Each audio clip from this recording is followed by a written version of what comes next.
Hey, what's up, everybody? It's Mon's Cage Radio. Using another program and whatnot. Usually, I use another program on here to record my stuff. For some reason, it turns the fucking camera backwards, etc., and so forth. The cool thing about using the other program is I can put whatever background I want on my green screen. Now, I've got another program, but I don't know how to put the fucking shit in on the green screen. Doesn't matter because I got the brand new banner. Want to thank Vieira's Gracie Jiu-Jitsu in Northern California for hooking that up. I will have all their information on my website. There's a link on my website already, so if you want to check her out, their fucking website is sick too. So check out their website, and then I believe it's PR Pros. Yeah, PR Pros Marketing Reinvented. They're the ones that did the banner. They're also in Northern California, so check out PR Pros. And then I want to thank my man Healing Health Center. Let's see. 559-486-4325 Healing Health Center. Alright? Tell them I sent you. Those are my sponsors. And of course, Visalia MMA and Visalia MMA Gear of Hanford. Okay. Now, last night we were out at the Tattoo Palace Hotel and Casino. A little bit hot for May. I don't think they were anticipating that much heat. It was a pretty damn good crowd last night from what I could see.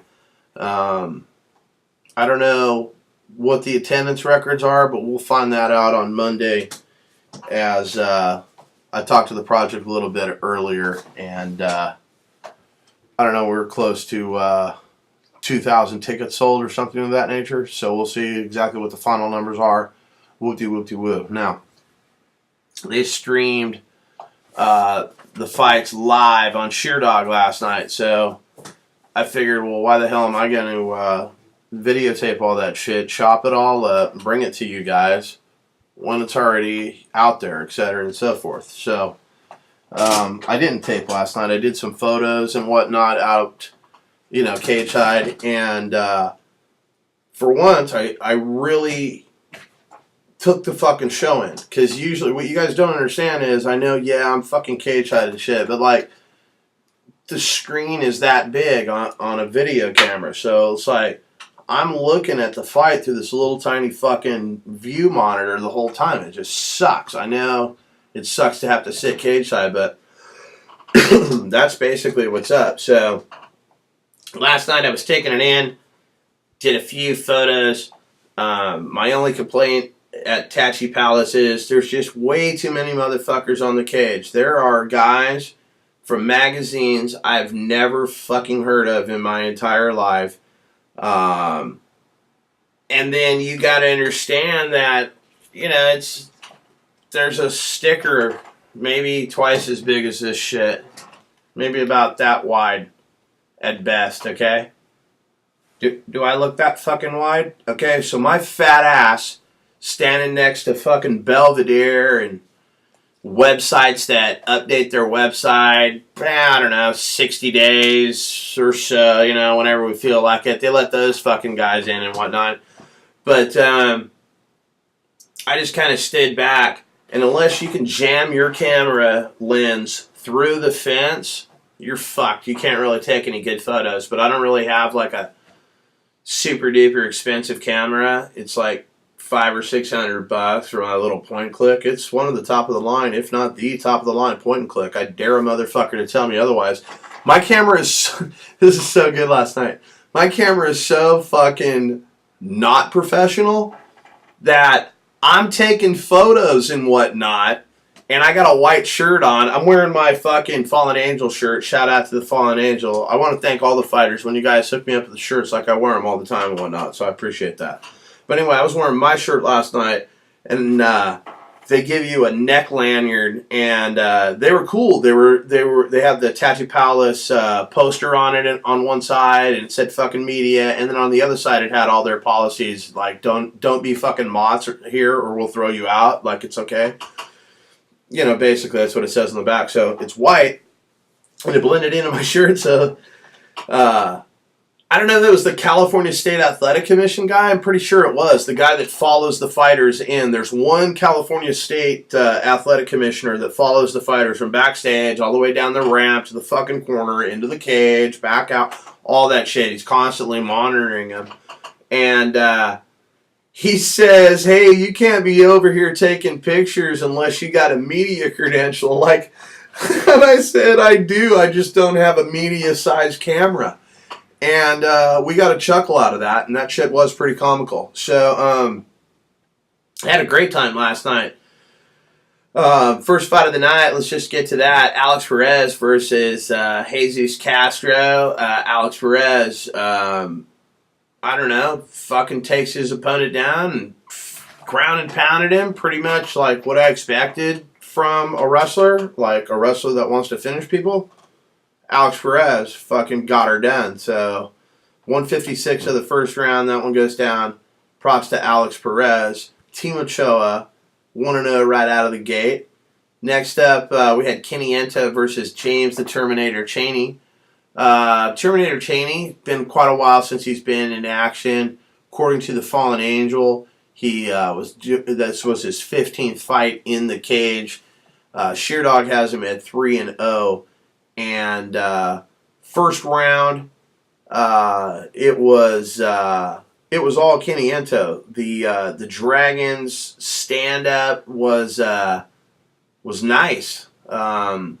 He didn't unload on the Terminator with the knees to the face like I anticipated a little bit, but Kenny Ento was just, I mean, he was hitting him from every single angle and whatnot. And Terminator Chaney never quit. He never took a step backwards and whatnot. And basically the second round, doctors came in at $153 and called a stop to that. But I mean, I don't think James knew where the fuck he was. He was pretty fucking lumped up, obviously disappointed. But he knows where he's at. He's got to get his stand-up tuned up there, and he'll get that done. He's got help up there in Northern California, so hopefully the Terminator will get another shot down here at the Tachi. But I'm telling you guys, Tachi Palace is no joke. It's the closest to the UFC as you can get without going to the UFC, okay? I think other fighters will tell you that. But I'm just talking from Joe Schmo fan guy that figured out how to get cage side for free. Thumbs up to me.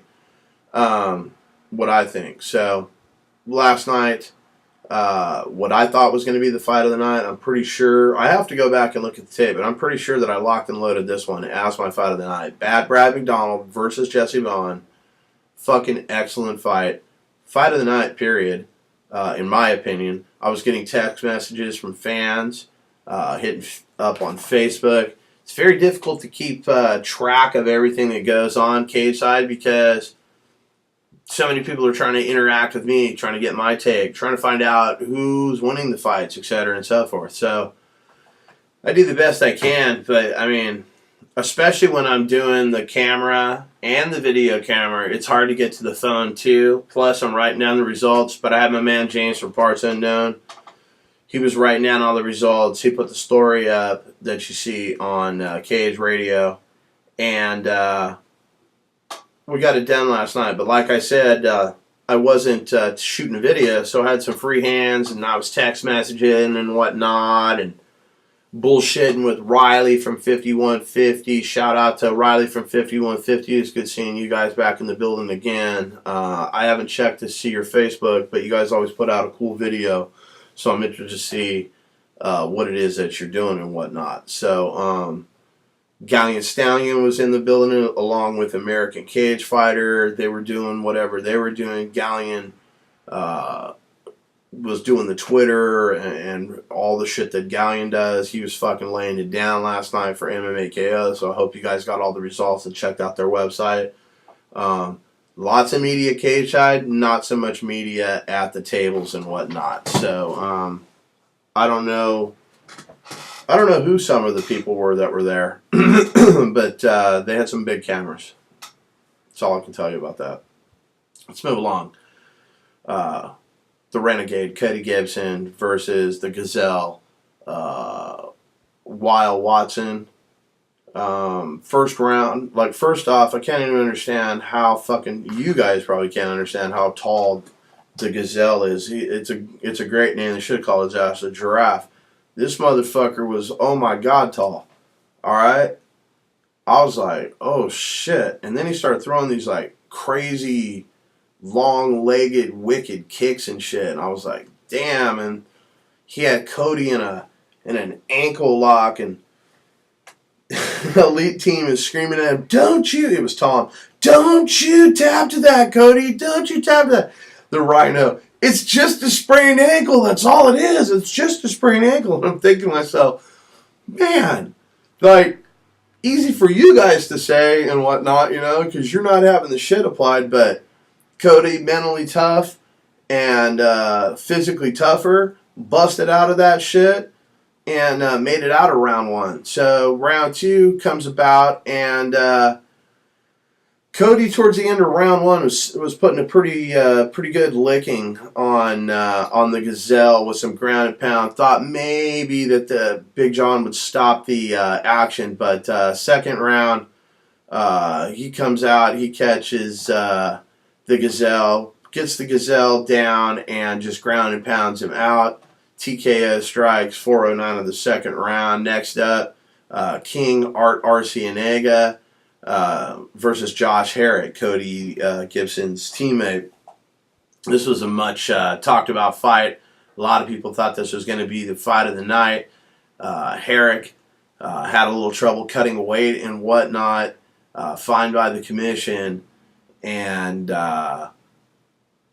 triangle choked in the first round. So he's not fighting at 45s anymore. He's instructed me that it'll be 55s from here on out. So he'll be putting on more muscle than he already has, and that takes him to 6-3. So hopefully sometime in July or August, you will see the new and improved Josh Herrick at a heavier weight coming back into action. Then Chitty Chitty Bang Bang Angie Kawani defeats Alan Jabon. He kicked Jabon in the rib cage. I don't know what the medical prognosis was of what went down cage side, but he kicked him and it was a wrap. I don't know if it was just a liver kick or broke his rib, but it was loud, it was wicked, and Jabon wanted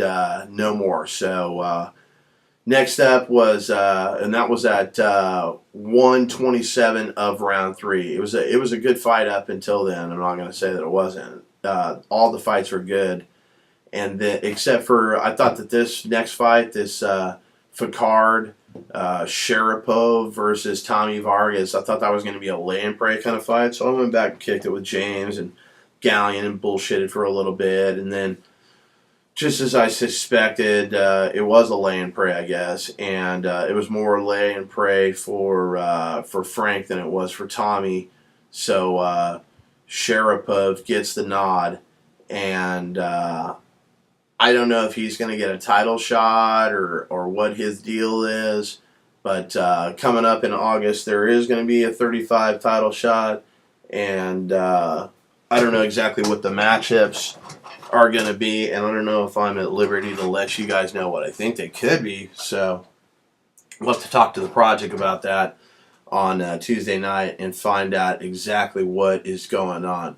But Cody Gibson at 135, I don't see anybody in his way. I don't know who's out there at 35s now that Escobedo is in the UFC. So refresh my memory. But Cody Gibson looking for a title shot against who? I don't know. All right, where were we?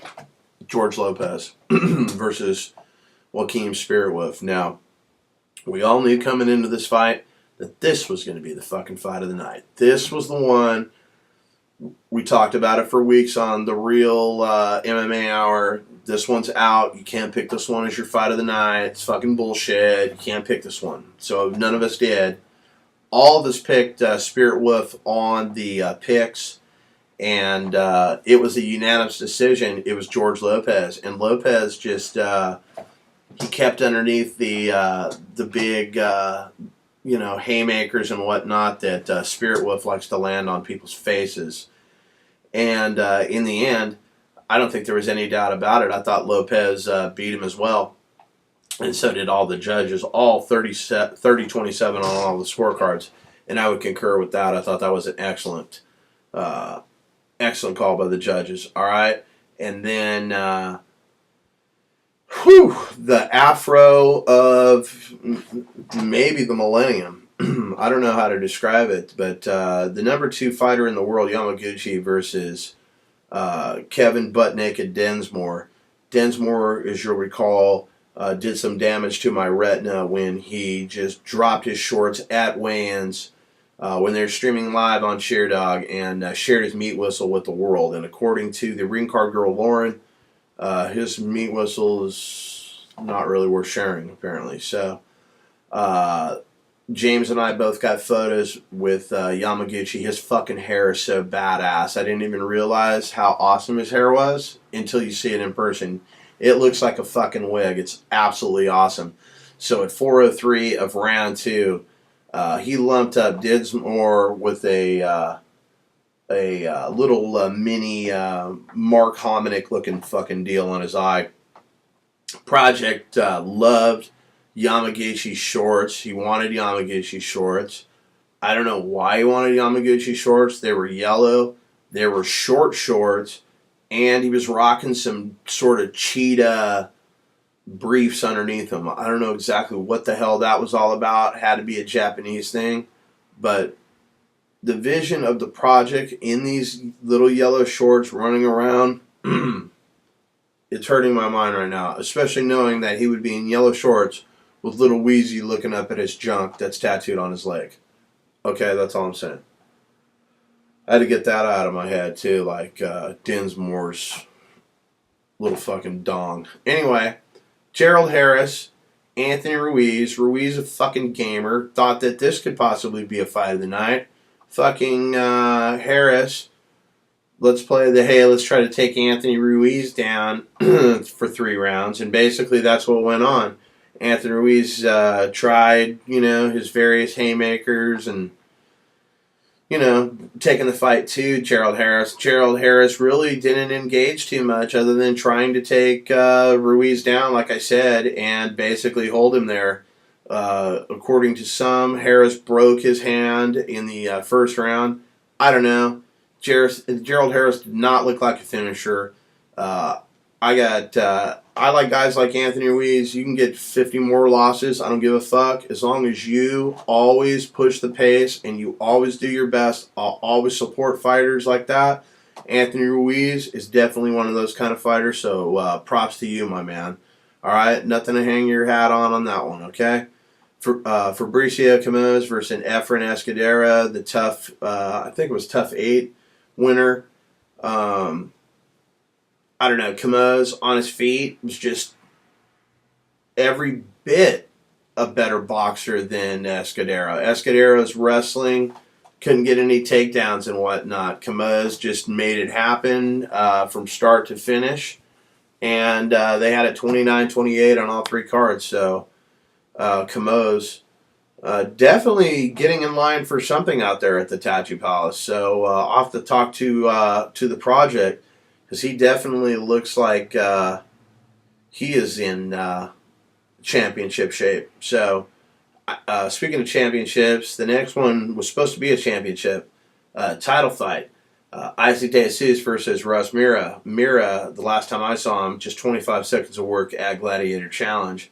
Comes in, made weight. Isaac De Jesus did not make weight and then refused to cut weight. And I was wondering what was up. Well, apparently Isaac had a staph infection a couple of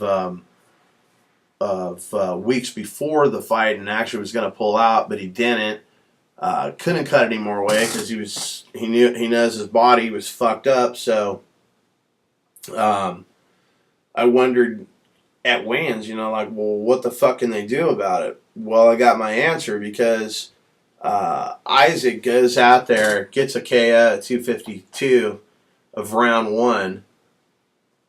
But at the end of the fight, they didn't give him his belt.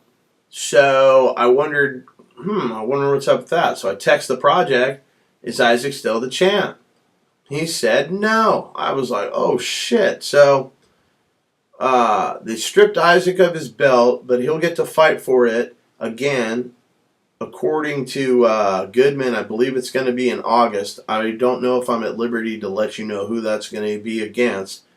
I'll let Goodman make that call out of respect to Goodman and Luke Howe out there. So that's all I can say on that. Let's move out to the last fight of the night. Uncle Creepy, Uncle Creepy, Uncle Creepy, Uncle Creepy. If Uncle Creepy had Yamaguchi's fucking hair, be my favorite fighter of all time. But Uncle Creepy does not have a wicked, awesome fro like Yamaguchi. But the next time I have Uncle Creepy on the show, I'm going to ask him if maybe that's something he can work on. Because, I mean, his facial hair is pretty fucking awesome. So I don't know why he couldn't pull the same thing off with the with his lettuce. So we'll have to find out. But Uncle Creepy, all 3 rounds, beats Dustin Ortiz every which way. Couldn't knock him out, but like I said, unanimous decision, 30-27, all the scorecards. Carrot Top, a.k.a. Dustin Ortiz, first loss of his career. And Uncle Creepy, with that, has definitely earned a title shot. He was already supposed to have his title shot against, what's-his-face, the Mongoose, Daryl Montague. So Montague versus Ian McCall, I believe that one is going to be August. Looks to be awesome. We'll find out all about that on Tuesday night. As much as the project can tell us, obviously we'll break this down. Our picks, I put them up on the website. Phil the Pain Collins is your winner. I believe I tied for second with Lauren, the ring card girl. And then the paper boy tied with the coin that I tossed. So, yeah, it's pretty whack. All right, so Tattoo Palace 9 is fucking awesome. Thank everybody out at the Tattoo Palace. I want to thank Jacob Jeff. I want to thank Jeremy Lukow. And I want to thank Richard Goodman. I want to thank all the Tattoo Palace Hotel and Casino staff, all the Cage crew, everybody involved. Excellent production last night. Jordan Breen, the guy that likes to talk shit about Mott's, that I've never even heard of your show. Nice fucking outfit. That's all I'm going to say about that. Donnie Osmond called. Okay, he wants his gear back. Anyway, nice earring, by the way, too. All right, so that's pretty much all I got. Oh, and those little square pointy shoes you got, those are dope. Like I said, it's pretty much all I got for everybody here at the show. That would be me. As always, oh my God!